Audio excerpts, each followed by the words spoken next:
Goya taab godhan kasuma. Qoy me dhaabadha ni dalagaan see dhaabadhu me hay. Kudhan nanja nak hijibu jira. Be. Alhamdulillah. Guddi sabumwazi.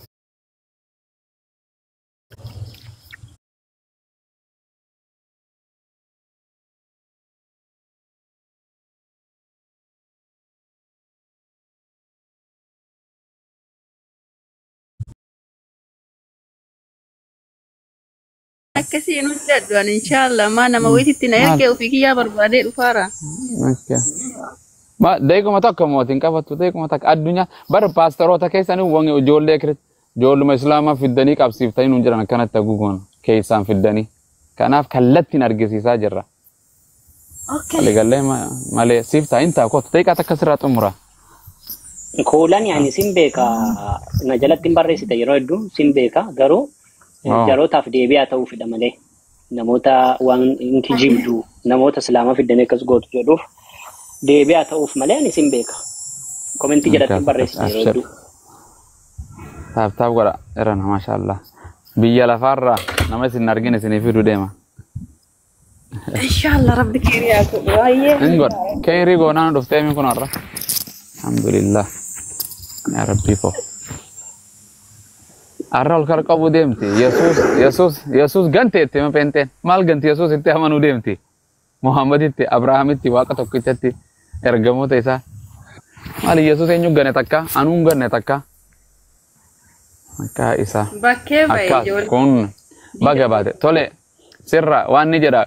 Kulani on gamta kaaf nu jala turte. Ani dhufa yeroo baay'ee Ahmad ishee Ahmadiinis ni hordofaa isinis ni hordofaa namoota baay'ee hordofa warroota sheekaa. Ajaa'iba rabbi. Maashaallah nama si dirqee jira har'a moo ofii murteeffatte.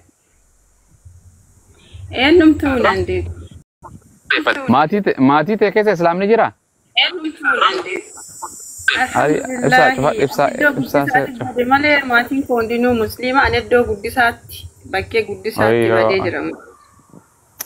Maatiitti si yaadammaru rabbiin. Inshallah amiin.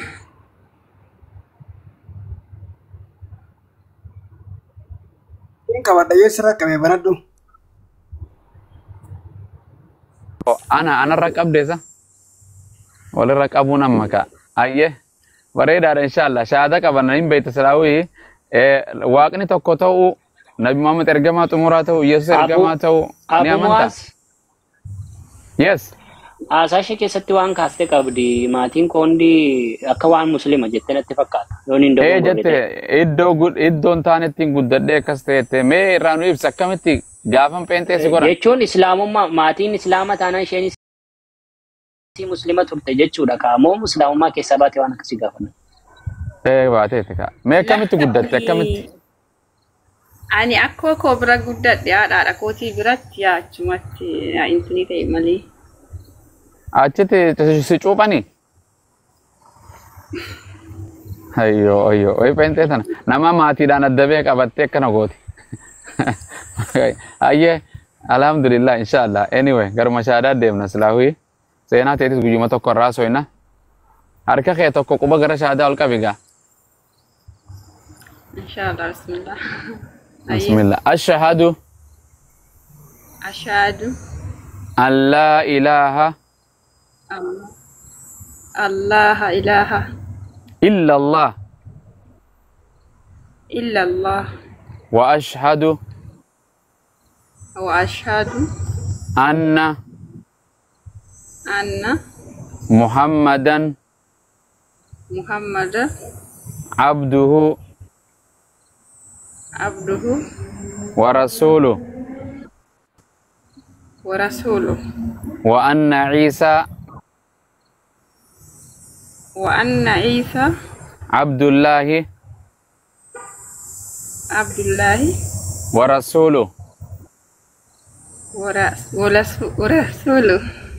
ani ragaan baha rabbii tokko malee kan haqaan gabbaramu hin jiru Muhammadis garbicha isaatii fi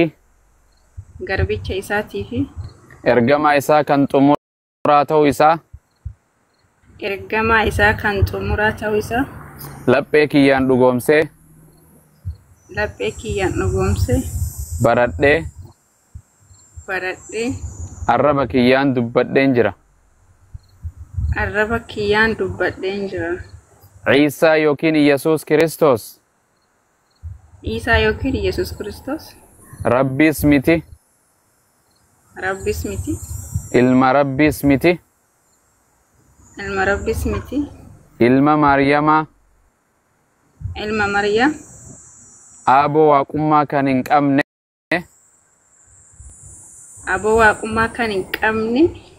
garbicha Rabbii fi ergamaa Rabbii ta'uu isaa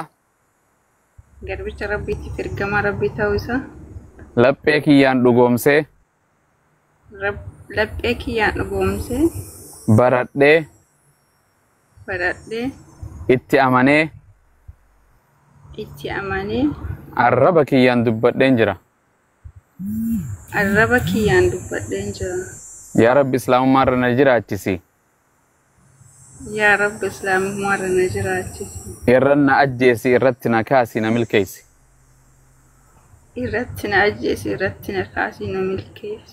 Allahu akbar. Allahu akbar. Abshiru.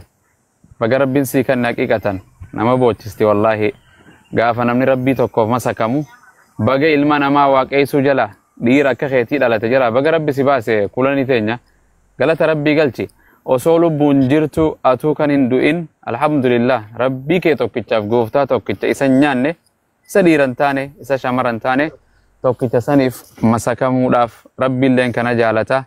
Baga gara Islaamummaa dhufte Islaamummaa bareedduu maatiin ati keessaa dhuftelleen akkasii guyyaa keessaa Rabbiin waan fedhe hojjeta. Sayxaanni si dagee gara gartee guddisaa saniin si balleessan alhamdulillah baga Islaamummatti deebite irratti tan jiraattu Rabbi si haa taasisu. Asii achi jabeeffadhu Islaamummaan gooldiidha qabeenya hunda caalaa biyya lafaa caala caalti waan ittiin milkaa'anii baga Rabbii kee gartee tokkicha isa si ummate Oromoo si godhe shamara si godhe biyya jirtu kana si fidee si jiraachise. Kanaaf malee qaama tokko Nabi Muhammadin waaqeessitu itti amanta malee ergamaa ta'u Yesuusin waaqeessitu itti amanta ergamaa Rabbii ta'u malee malaa'ikattis ergamoota Rabbii ta'u malee Rabbiinis Rabbii ta'u malee qaama biraa kan hin waaqeessinu.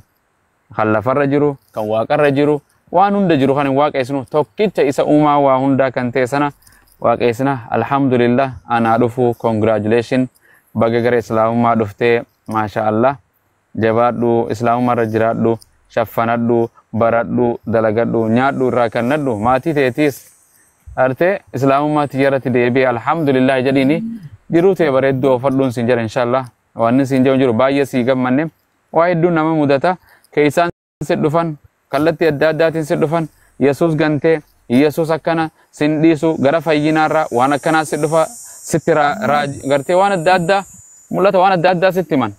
Islaamummaa keessa jiraateef namni nama dhukkubsata gamana jiraatus kan amantii qabus inni hin qabnes nama dhukkubsata jabaadhu siin jenna alfa mabruukin siin jira Ustaad Ahmad dubbadha inshallah barakallahu fiika wallahi maasha Allah.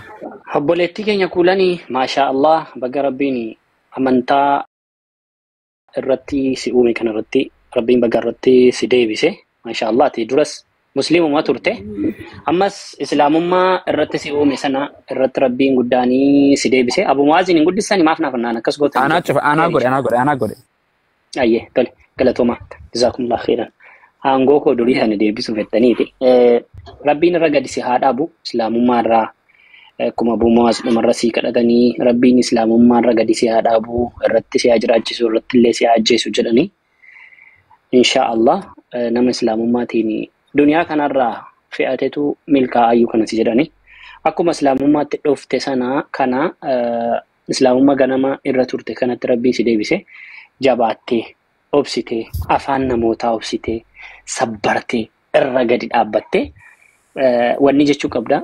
Jecha tokkoon si kaasa obboleessa keenya yoo jala jiraate hin beeku Saamii Karrayyuu mucaa barreessaa kitaabaa mucaa wanni sanatu dengedda jecha ajaa'ibaa tokko dubbatanii dhugaa dubbachuu fi sellemtee of jechuu keessaa ba'eeraa hin jedhu jecha kana yoo fedhe maal fennaan ani sellemtee miti jedhe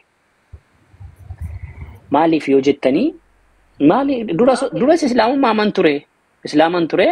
Islaamummaa keessaatii maatiidha kan nu baase. Isuman dura ta'e sanan ta'e waan ta'eef ani sallamteedha yoo hin jedhu. Gaafan barnoota kana baradhee barnoota amantii kana baradhee ijoollee xixiqqaa duukaa gadi taa'ee madrasaa keessa baradhee akka ijoolleen xixiqqoo yeroo waa balleessi